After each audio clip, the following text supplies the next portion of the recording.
अध्याय 6। Enterprising investor के लिए पोर्टफोलियो पॉलिसी। नकारात्मक दृष्टिकोण। आक्रामक और रक्षात्मक निवेशक के लिए जो आप करते हैं उतना ही महत्वपूर्ण है जितना आप जो नहीं करते हैं। इस अध्याय में ग्राहम आक्रामक निवेशकों के लिए अपने डॉट्स सूचीबद्ध करते हैं। Junk yard dogs, high return bond जिन्हें ग्राहम सेकेंड ग्रेड या लोअर ग्रेड कहते हैं और आज इसे जंक बॉन्ड कहा जाता है। अपने दिन में यह डिफॉल्ट निवेश के जोखिम को दूर करने के लिए एक व्यक्तिगत निवेशक के लिए बेहद महंगा और बोझिल था। आज हालांकि 130 से अधिक म्यूचुअल फंड जंक बॉन्ड में विशेषज्ञ हैं। ये फंड कार्टलोड द्वारा जंक खरीदते हैं। वे दर्जनों अलग अलग बॉन्ड्स रखते हैं। यह विविधता की कठिनाई के बारे में ग्राहम की शिकायतों को कम करता है। 1978 के बाद से जंक बॉन्ड बाजार का 4.4% वार्षिक औसत डिफॉल्ट रूप से चला गया है, लेकिन उन चूक के बाद भी जंक बॉन्ड ने 10 साल के वार्षिक ट्रेजरी बॉन्ड के लिए इस आयकर की 8.6% बनाम 10% की वार्षिक वापसी की है। दुर्भाग्यवश अधिकांश जंक बॉन्ड फंड उच्च शुल्क लेते हैं और आपके निवेश की मूल राशि को संरक्षित करने का खराब काम करते हैं। यदि आप सेवानिवृत्त हो जाते हैं तो एक जंक फंड उपयुक्त हो सकता है, जो आपकी पेंशन के पूरक के लिए अतिरिक्त मासिक आय की तलाश कर रहे हैं और मूल्य में अस्थायी टंबल सहन कर सकते हैं। यदि आप किसी बैंक या अन्य वित्तीय कंपनी में काम करते हैं तो ब्याज दरों में तेज वृद्धि आपके रेस को सीमित कर सकती है या यहां तक कि आपकी नौकरी की सुरक्षा को भी खतरे में डाल सकती है। इसलिए एक जंक फंड जो ब्याज दरों में वृद्धि के दौरान अन्य बॉन्ड फंडों से बेहतर प्रदर्शन करता है के रूप में समझ में आता है। आपके 401 के में एक प्रतिद्वंद्वी है, एक जंक बॉन्ड फंड। हालांकि बुद्धिमान निवेशक के लिए यह केवल एक मामूली विकल्प दायित्व नहीं है। ग्राहम ने जंक बॉन्ड की तुलना में विदेशी बॉन्ड को बेहतर शर्त नहीं माना। आज हालांकि विदेशी बॉन्ड के एक किस्म में निवेशकों के लिए कुछ अपील हो सकती है जो बहुत सारे जोखिम का सामना कर सकते हैं। लगभग 1 दर्जन mutual fund Brazil, Mexico, Nigeria, रूस और वेनेजुएला जैसे उभरते बाजार देशों में जारी बॉन्ड में विशेषज्ञ हैं। कोई साझेदार निवेशक इस तरह मसालेदार होल्डिंग्स में कुल बॉन्ड पोर्टफोलियो का 10% से अधिक नहीं रखेगा, लेकिन उभरते बाजार बॉन्ड फंड शायद ही कभी अमेरिकी शेयर बाजार के साथ समन्वय में चल पाते हैं। इसलिए वे दुर्लभ निवेशों में से एक हैं जिनके डाउन होने के कारण भी गिरने की संभावना नहीं है। इससे आपको अपने पोर्टफोलियो में आराम का एक छोटा कोना मिल सकता है जब आपको इसकी आवश्यकता हो। जैसा कि हम पहले से ही अध्याय 1 में देख चुके हैं, एक समय में कुछ घंटों के लिए व्यापार होल्डिंग स्टॉक दिन वित्तीय आत्महत्या करने के लिए कभी भी सबसे अच्छे हथियारों में से एक है। आपके कुछ व्यापार पैसे कमा सकते हैं और आपके ज्यादातर व्यापार पैसे खो देंगे, लेकिन आपका ब्रोकर हमेशा पैसे कमाएगा और स्टॉक खरीदने या बेचने की आपकी उत्सुकता आपकी रिटर्न को कम कर सकती है। कोई भी जो स्टॉक खरीदने के लिए बेताब है, वह किसी भी विक्रेता इससे भाग लेने के इच्छुक होने से पहले हाल ही के शेयर मूल्य से 10 सेंट अधिक बोली लगा सकता है। बाजार प्रभाव नामक अतिरिक्त लागत आपके ब्रोकरेज स्टेटमेंट पर कभी दिखाई नहीं देती है, लेकिन यह वास्तविक है। यदि आप स्टॉक के 1000 शेयर खरीदने के लिए उत्सुक हैं और आप इसकी कीमत केवल 5 सेंट तक बढ़ाते हैं, तो आपने एक अदृश्य लेकिन बहुत वास्तविक $50 खर्च किया है। फ्लिप पक्ष पर जब घबराहट निवेशक एक स्टॉक बेचने के लिए बेकार हैं और वे इसे हालिया कीमत से कम के लिए डंप करते हैं, तो बाजार प्रभाव फिर से घर पर आ जाता है। व्यापार की लागत आपके रिटर्न को सॉन्डपेपर के इतने सारे स्वाइप की तरह पहनती है। एक गर्म छोटे स्टॉक को खरीदना या बेचना 2% से 4% हो सकता है। यदि आप एक स्टॉक में $1000 डालते हैं तो भी शुरू होने से पहले आपकी ट्रेडिंग लागत लगभग $40 खा सकती है। स्टॉक बेचें और आप व्यापार खर्च में 4% से अधिक खो सकते हैं। ओह हाँ, एक और बात है, जब आप निवेश के बजाय व्यापार करते हैं तो आप सामान्य आय में लंबी अवधि के लाभ को बदल देते हैं। इसमें सब कुछ जोड़ें। एक स्टॉक व्यापारी को स्टॉक खरीदने और बेचने पर कम से कम 10% हासिल करने की आवश्यकता है। अकेले भाग्य से कोई भी ऐसा कर सकता है। इसे अक्सर जुनूनी ध्यान को न्याय संगत बनाने के लिए पर्याप्त रूप से पर्याप्त होता है।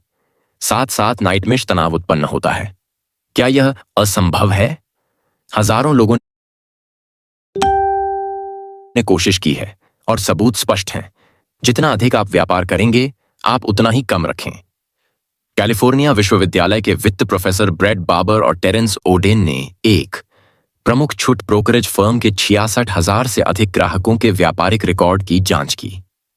1991 से 1996 तक इन ग्राहकों ने 1 करोड़ 19 लाख से अधिक का व्यापार किया। अध्ययन में लोगों ने प्रतिवर्ष कम से कम आधा प्रतिशत अंक औसत से कम प्रदर्शन किया, लेकिन व्यापार लागत के बाद सबसे सक्रिय इन व्यापारियों ने प्रति माह अपने स्टॉक होल्डिंग्स में से 20% से अधिक स्थानांतरित किया। बाजार को हर साल 6.4% अंक से रोकने के बाद, हालांकि अधिकांश निवेशक जिन्होंने औसत माहौल में अपने कुल होल्डिंग्स का 0.2% कम से कम कारोबार किया है,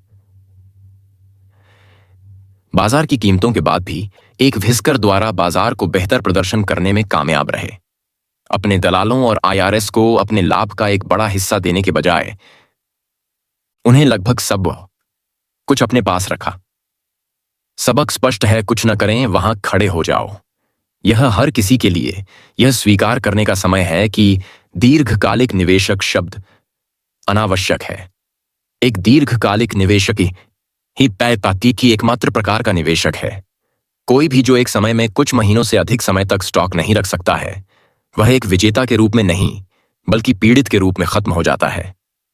1990 के दशक में निवेश करने वाले लोगों के दिमाग को जब्त करने वाले समृद्ध त्वरित विषाक्त पदार्थों में से एक सबसे घातक विचार यह था कि आप आईपीओ खरीदकर धन का निर्माण कर सकते हैं।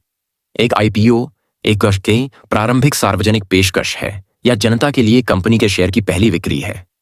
पहली बार ब्लूश में आईपीओ में निवेश करना एक अच्छा विचार लगता है। आखिरकार यदि आपने 13 मार्च 1986 को सार्वजनिक होने पर माइक्रोसॉफ्ट के 100 शेयर खरीदे थे, तो 2003 के आरंभ तक आपके $2100 निवेश पर $7,20,000 हो गए थे। और वित्त प्रोफेसर जे रिटर और विलियम श्वार्ट ने दिखाया है कि यदि आपने जनवरी 1960 में प्रत्येक आईपीओ में कुल $1000 इन्वेस्ट था, तो उस महीने के अंत में बेची गई कीमत पर फिर आईपीओ के प्रत्येक लगातार महीने की कमाई में फिर से निवेश किया गया था, तो आपका पोर्टफोलियो 2001 के बाद तक $533 बिलियन हो गया होता। जिसका मतलब है कि अगर आप इस संख्या को कागज पर लिखें तो 533 का 33 के पीछे 43 जीरो लगानी पड़ेगी। दुर्भाग्यवश माइक्रोसॉफ्ट की तरह हर आईपीओ के लिए जो एक बड़ा विजेता बन जाता है, वहां हजारों हारे हुए हैं।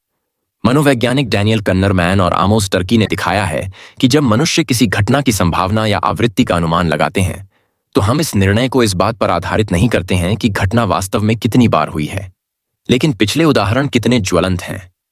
हम सभी अगली क्या है माइक्रोसॉफ्ट खरीदना चाहते हैं क्योंकि हम जानते हैं कि हम पहले माइक्रोसॉफ्ट को खरीदने से चूक गए थे, लेकिन हम आसानी से इस तथ्य को नजरअंदाज करते हैं कि अधिकांश अन्य ऐसे आईपीओ भयानक निवेश थे।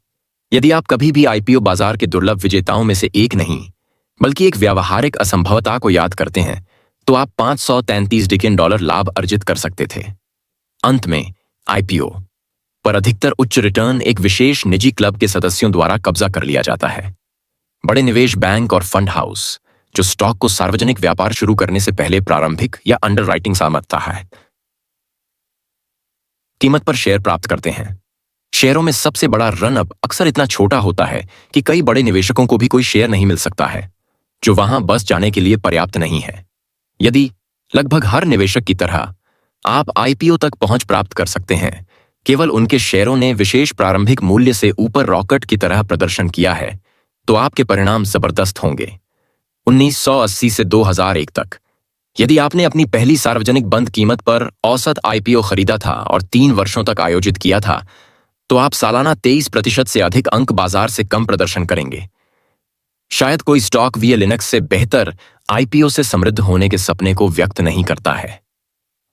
अगला MSFT LNUX के एक प्रारंभिक मालिक होने का आनंद लिया।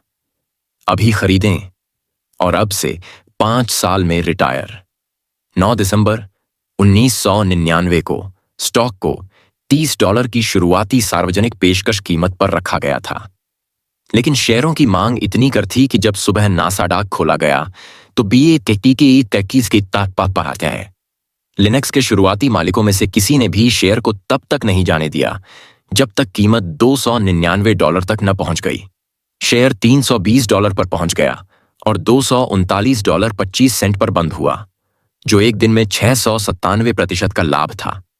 लेकिन वह लाभ केवल कुछ हद तक संस्थागत व्यापारियों द्वारा अर्जित किया गया था। व्यक्तिगत निवेशक लगभग पूरी तरह से जमे हुए थे।